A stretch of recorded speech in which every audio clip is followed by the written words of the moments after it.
You asked me to come here. I know you have something to say to me. Tell me why you called me here.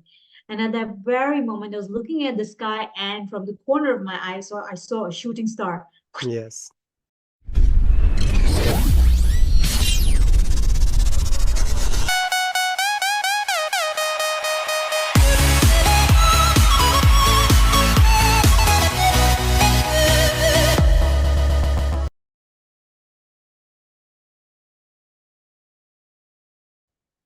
Hi, I would like to welcome to the show Neha, who is an international speaker, author, self-love advocate, and a relationship coach. Sorry. Hi, Neha. I'm glad for you to be here. Thank you very much, Lawrence. It's a pleasure to be here with you. And for the audience's sake, I will clarify. It's Neha. Oh, sorry. It's okay. It's not an easy spelling. It's okay. I understand. Okay. Thank you. Thank you. So tell me about your spiritual awakening, or what started you to go to this path. I think it came to me as a reminder when I myself was a new mother. Mm. And what I noticed when my child was a toddler, and I was, of course, the place where I was, as in life, in a marriage that was troubling. I was in an arranged marriage, whatever. A lot of pressure, plus whatever abuse I experienced in my childhood and what I saw as in my own mother. All of those things I knew were wrong, and then all of that frustration was building up over the years, and then I was about to take all of that out on my child, who a toddler. So, and when I was about to do that, um, I saw in his eyes absolute terror. He was terrified of me. Oh, And wow. that was the exact same terror I experienced as a child, which was a reminder to be, oh, I remembered when I was like 9 or 10 years old, I made a decision that I would be a different mother. Mm-hmm. And this moment was that reminder for that, the promise I had made to myself that I would not be repeating what was done to me. Oh, wow. So that was the beginning, I would say, of my spiritual awakening. Like, yeah, and then I started to shift a lot of things in my life, and including my behavior, in releasing all the traumas and patterns, everything, language, everything. Wow. That's awesome. Yeah, So, thank you. when you were releasing them, what were your process on that time? Were it Um, coming in all at one, or it's a step by step?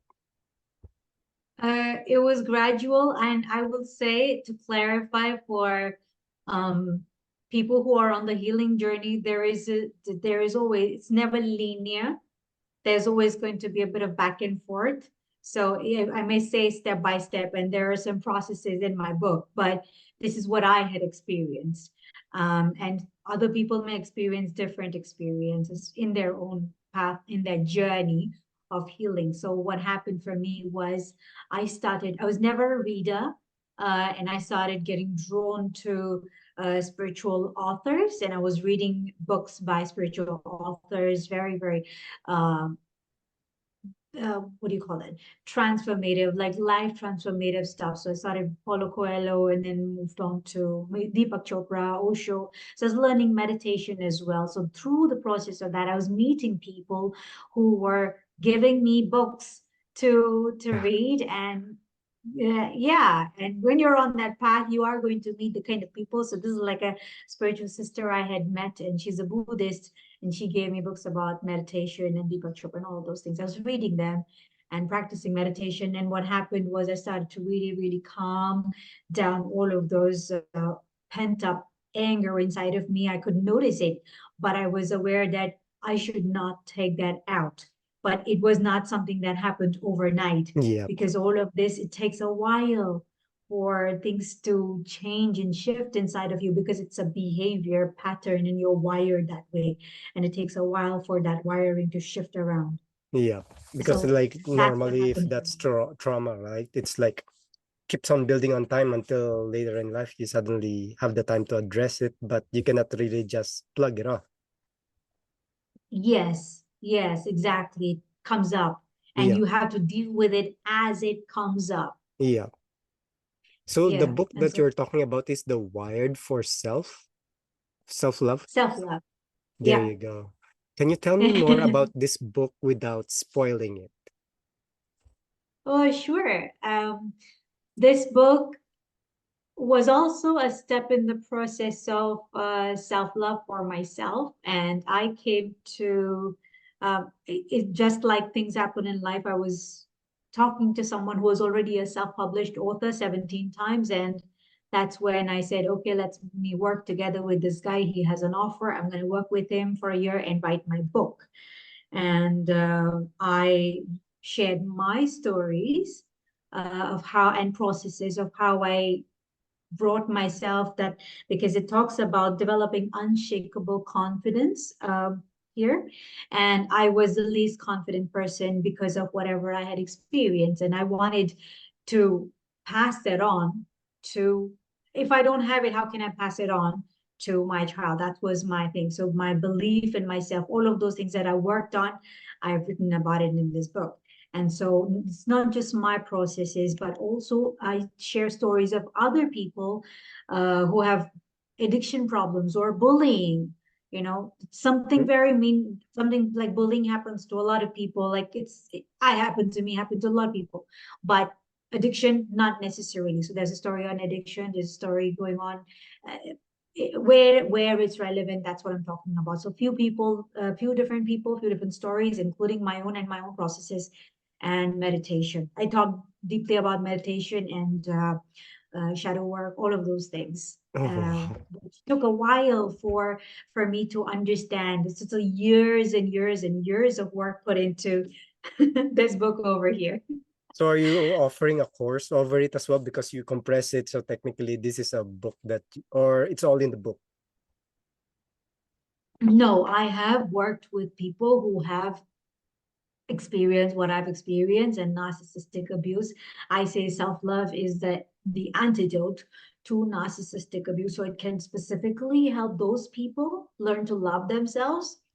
But that's not the only thing. A lot of people don't have the experiences I've had, but they still suffer from low self-esteem, low confidence. So they can also benefit from this. I plunged myself into public speaking, and that's where I was able to face all of my fears.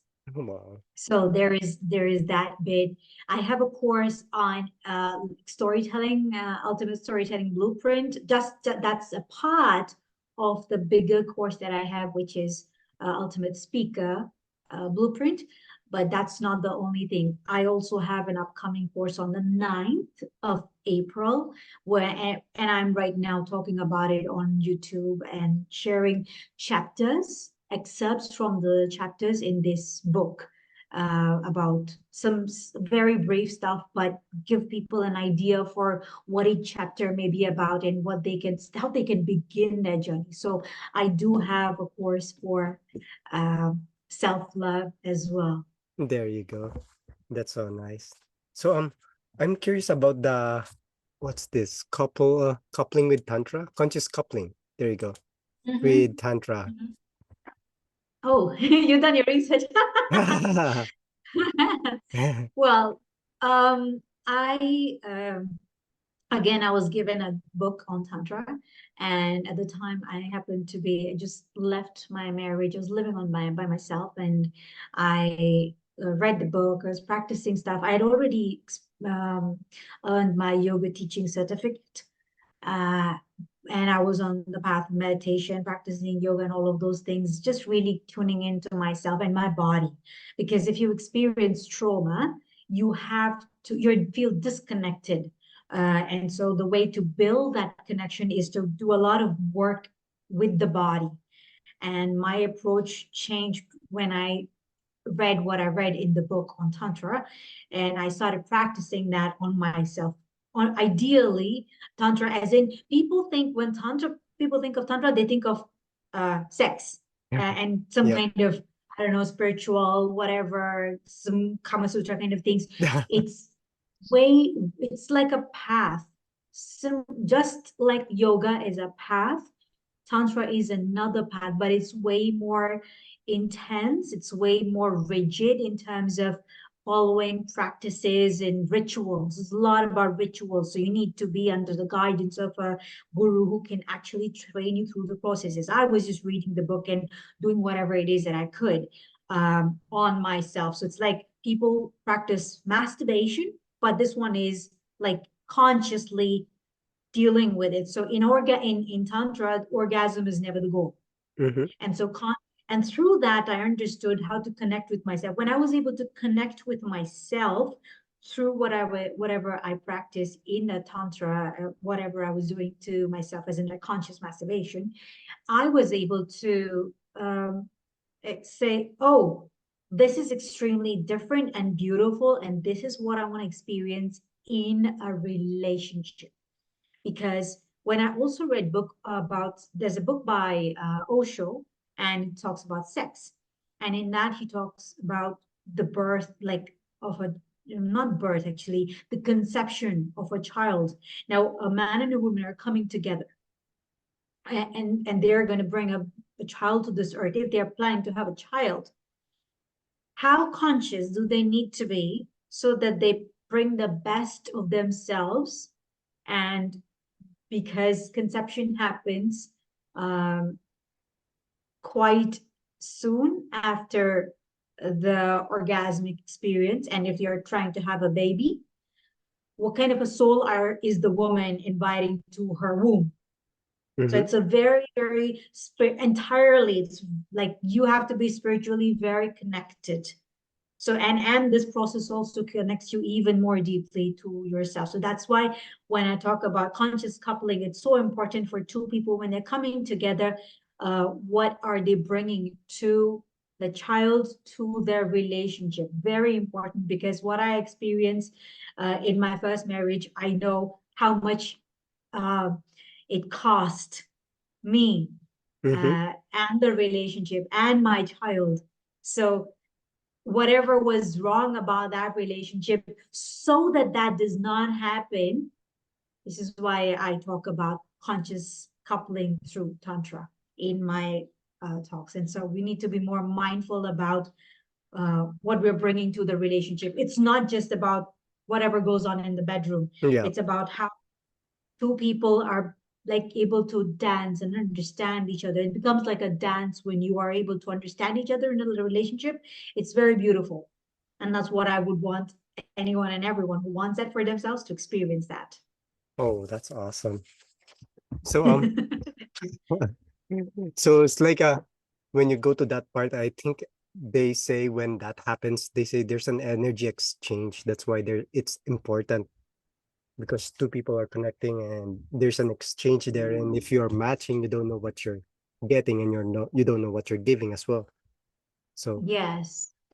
Yes, absolutely. It's about chakras, lots of things about chakras. And there's loads and loads of layers to that. no Yeah. boy. So Yeah. so tell me more about your how did you start meditating? How did you like go into meditation when Um, after your experiences? Something like that. I so this very spiritual friend that I had met, she lived exactly opposite me, and she's a Buddhist. So she was already practicing meditation on a regular basis, and I said, how do I even start? Because nobody in my family ever meditated, nobody talked about it, Oh, nothing whatsoever. So she just told me, and I did not have good friends at the time. So I was listening to everything she was telling me. And I said, how do I start? She said, okay, go listen to some guided meditation. So that was how I started practicing meditation, just by listening to guided meditations. David G, Deepak Chopra, like there's, you'll find loads and loads mm-hmm. of clips on that on YouTube. So I just started with that. And then I'm someone who doesn't like to depend on certain things. I will use that as a crutch, and then I want to see if I can do that by myself without depending on something. It's for each person to do this in their own way. So it's not my way is the right way. I talk about it also in my book, because Oh, meditation can be very different. People, for some people, it's like, doing something with their hands or creativity, that can be meditation. So, but meditation on its own, it's like you go within and just understand, breathe, and do the processes, whatever. So that's how I started the meditating, and I was meditating quite regularly. These days, not so much. So and through meditation, I was able to understand all the voices that go on inside the head. They started to, like, quiet, and I was listening to, okay, whose voice is that?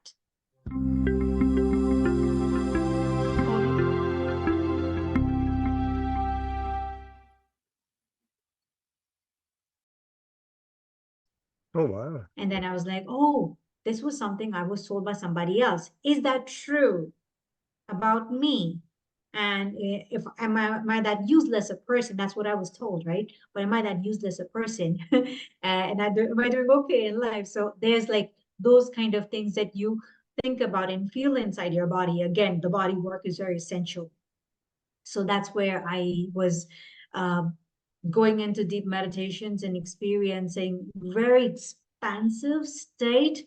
And what happens is you start to, like, the parts of you that are kind of broken, your spirit starts to kind of come together, and it just tells you so much about yourself that you can Google all you want. Nobody is going to be able to tell you anything about you more than what meditation is going to tell you about yourself. That's what I understood. So each person has to experience that on their own in their Yeah. own time. Oh Yeah. wow. That's awesome. So, when you meditated, did you get synchronicities that they suddenly said, "Hey, write a book," or "Hey, start public speaking"? So, how did that um came up? Synchronicities did happen, and I won't say like, so I had just some, I would say, guidance, if you will, Yes. like some intuitive stuff that I need to do this, I need to do that. So yes, I did go into, but this was, I would say, 5 or 6 years after starting meditation. 5 years, I would say, that I stepped into public speaking. So I was with the Toastmaster Club, but I was very new at the time. And then I joined it, but I took a trip, and I was living in an area called Jordan in Hong Kong at that time. And something in my voice said, in my head said, go to travel to Jordan in the Middle East. And I grew up in the Middle East. And I remember what that was like, and I really love that feeling. And Jordan is very beautiful. I had heard about it, but only when I went there did I have the magical experiences. And I was in the desert, staying overnight one night with a group of people. But I woke up in the middle of the night and I stepped out of my tent, Lawrence. Oh wow. And yeah, I stepped out of my tent, and like, it was as if I knew something beautiful was there. There's a beautiful message for me, and this is why I was called to be here. And it was the moon. I look at the sky, the moon had disappeared, the stars were like, the sky was full of stars, and I just sat there in the cool sand. The temperature was perfect, and I could absolutely, all the silence of the desert just felt so much overpowering. I'm like, I said, you called me here, you asked me to come here. I know you have something to say to me. Tell me why you called me here. And at that very moment, I was looking at the sky, and from the corner of my eye, I saw a shooting star. Yes. And I started crying. And it was such a beautiful experience to witness a shooting star. And I saw six, one after the other. I saw six shooting stars while I was sat there, and it was a magical experience. Oh wow. Yeah. That's So that was gorgeous. there is that part. There's that part. So nobody can, like I said, nobody can tell you that. You just listen to that guidance and you just start to trust yourself, that inner guidance a lot more. I didn't have that back then. And then the more I started doing the work, body work, trauma release, public speaking, confidence, all of those things, meditation, then I started to have a little bit more confidence in myself and started to trust myself. So I was like just feeling a little more guided in life. And so, yes, I continue to do that on little to big skills. That's And awesome. then I started podcast and started writing. All of those things just happen, I would say. You feel guided and things happen. So what's your podcast about? Mm, I call it the Relationship Academy. Um, and we don't just talk about, sometimes I come together with my partner and I talk about it. So we talk about everything that people would rather suppress, would rather not talk about. I want people to talk about those things, because by talking about those things, by addressing those things, you don't get problems in your life. In you have, for example, couples or in couples, people don't want to talk about finances. They don't want to talk about sex. They don't want to talk about what they would like in the bedroom. They will have problems in their sex life. They will have problem in their finance life. People don't talk about parenting. They will have problems in those. By talking about those things, and even individually, by talking and addressing those things with vulnerability, it takes a lot of strength to do that. By talking about those things, what happens? Shame and guilt are removed. You release all of that stuff, and you feel so much better about yourself. And that's the aim, to for people to talk about these, be okay with talking about those things. And by talking about those things, all of those things, anything people sweep under the rug, all of that gets talked about, because it impacts your relationship with yourself and your relationship with others. Yeah. So talking about it.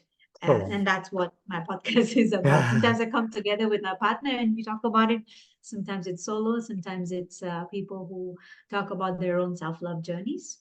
Oh, that's Yeah. nice. So people are getting confused with self-love. So how can you differentiate self-love with selfishness?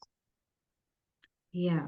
Very, very important and great question, Lawrence. Um, if, if someone is selfish, they're just trying to meet a certain end, and that's it. When someone is okay, and self-love,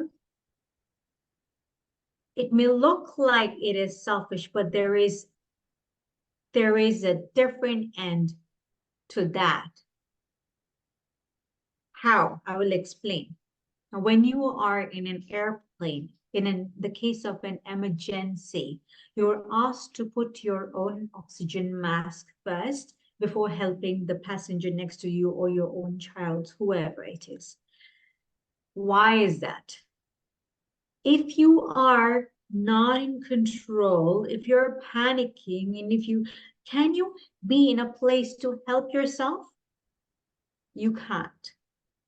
And when you are practicing self-love, you are doing that because you know you want to be helpful, because you know you want to be better, so that you can do and have better. It's about being. Selfishness is about, getting. Yeah. And feeling entitled or whatever it is. Does that clarify? Yes. Yes. Things for you a little bit. Yes. Yeah. I think Yeah. on my definition, the self-love analogy is like a cup. So if you keep on operating with an empty cup, you couldn't really give your full best. And Yes. technically you're doing something half-hearted. And if you fill Yes. yourself with love and everything, and it overflows, that's the best time that you Yes. can give it, because that's your best time of state per se. Yes. Yes, which is why when you are not able to give, you need to take care of yourself. And when your cup is full, like you say, it's overflowing, and then the overflow is what goes into other people. Other people, you can share Yes. it with other people. If you don't have love for yourself, you cannot share that with others. Yes. Yeah. That's awesome. So Thank you. so when you're when you're teaching about do you teach about dating and relationship on your podcast, right? Sorry, You baking? teach your teaching in your dating and relationship podcast, right? Uh-huh. So what is the common problems that you encounter that people came in talking about? Can you clarify a question, please? It's One more more like time. what is the most common problem that normally the audience um present to you as the like common um problem In that you relationship? normally see, yeah, in Oh, relationships? I say communication. Doesn't matter what relationship it is, parent and child, couples. Oftentimes it's communication, not communicating clearly, not communicating at all. And this is why and people oftentimes relationships are, if it's going on a dating site, it's everything is starting on a text, and texting is the worst possible way to communicate, because there is no voice, there's no facial expression, everything is missing. So people just analyze those things based on that text, and it's very unhelpful. Rather, and I would say if people just sat down and talked openly with each other, what happens is the ego, you need to understand through meditation, you understand this, your ego is coming in the way. So what you do is you take your ego and put it aside and talk. This is because people's ego can come in the way. And when you practice meditation, you become more aware of that ego and say, look, this is not right. And when, because in a relationship, ego has no place. Mm-hmm. Because otherwise you cannot connect. The ego wants to be right. And if you can either be right or you can have the relationship. Yes. So yes, communication is very important, and keeping control of your not control, I would say being aware of your emotions as well as a person is very important. That's Yeah, cool. So communication. tell me more about your international speaking. So far I have spoken at the US consulate in Hong Kong. Oh wow. Yeah, and I have spoken also in, I was traveling actually in Amsterdam. Oh wow. And that's where, yeah, that's where they happened to be a bookshop where they had an event where people could talk about their books and poetry. So I was able to share about my book, share poetry as well. And I say this as well as speaking to a lot of people. um, and I was also on Princeton TV when I was traveling in the US. This was over 5 years ago. I was on Princeton TV. I was being interviewed. At the time, I did not have my book. So I Oh, was only talking about relationships on that particular episode. But this went live on Princeton TV. oh So wow. yeah, So so those are my interview experiences. that's And awesome. thank you. Thank you. So are you let's say the more what kind later on when you're speaking like other than dating and relationship, what other topics are you covering as well? I would say self-love. Sometimes I also was writing for a very long time on Medium, and so I had some articles on parenting as well. So I talk about parenting, I talk about relationships, many, many different things, and self-love, more like techniques on how to, what practices you can do, and how those things can help you. That's way much more in detail. So, and I also talk about, why do I talk about self-love? Because of narcissistic abuse. This is something that happened to me as well. So I talk about narcissistic abuse and healing from narcissistic abuse as well. And this is how tied together with self-love. So that's awesome. So Thank you. before we end, I would like to ask Yeah. some quick questions. And what does it mean to live authentically?